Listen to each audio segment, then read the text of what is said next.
extend heartfelt gratitude to you, my dear sister and colleague, Your Excellency, President Dr. Samia Hassan, along with the government and people of the United Republic of Tanzania, for the warm welcome and gracious hospitality extended to my delegation since our arrival in this beautiful city of Dar es Salaam. In the same spirit, I also extend sincere appreciation to my dear brother, Your Excellency, President William Ruto, for your astute leadership for the East African community and for agreeing to meet at short notice. Equally, our respective secretariats, senior officials and Council of Ministers are commended for their diligent work in preparation for this joint summit. Your efforts have laid a solid foundation for our discussions today. Allow me, on behalf of SADC, the government of the Republic of Zimbabwe, and indeed on my own behalf, to once again convey heartfelt condolences and deepest sympathies to the member states and families of the brave peacekeepers who lost their lives in the service of the people of DRC and indeed the cause of peace. We also recognize the loss of civilian lives and livelihoods that has resulted from the increased insecurity and insurgency in Eastern DRC. Our prayers continue to be made for the affected families and the communities. Your Excellencies, this historic summit of our two regional blocs is testament to our shared commitment to the founding values of the African Union.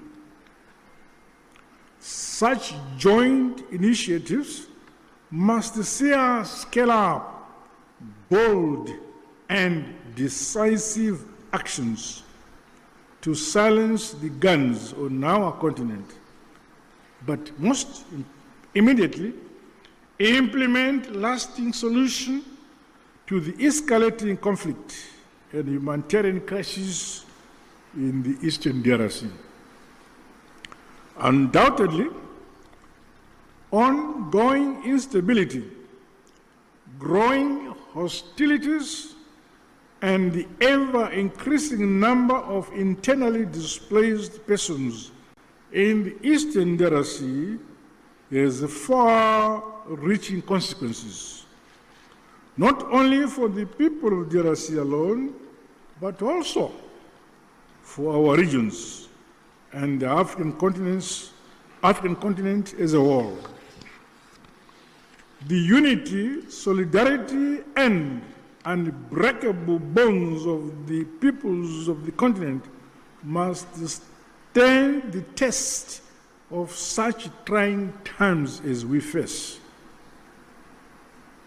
We must remain as solidly united as we were during the struggle for complete emancipation and independence of Africa from colonialism. We thus have a duty and a collective responsibility to comprehensively, frankly, tackle and address the various challenges that are impeding the realization of peace and security for the people of Eastern DRC.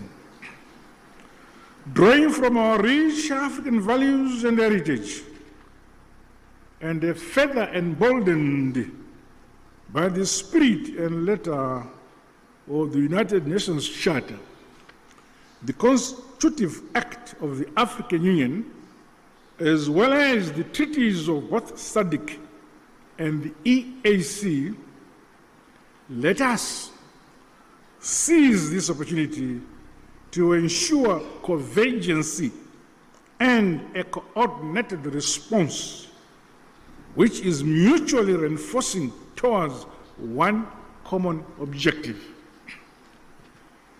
I thus challenge all of us to approach the agenda before us with openness, honesty, flexibility, and commitment to building a lasting peace for Mother Africa. The all-encompassing interests of the people of the DRC must be at the core of our deliberations. Let us do much more to realize sustainable peace in our sister republic of the DRC in our lifetime.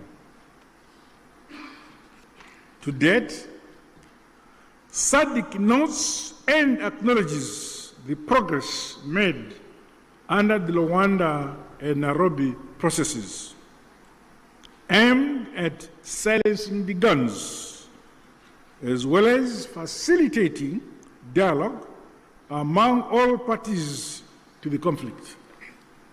This summit, therefore, should leap us forward towards a concrete roadmap to help resolve the ongoing crisis. As the leaders entrusted to nurture and facilitate unity, peace and development in this era, we cannot let the peoples of our regions down. Their hope is in us here.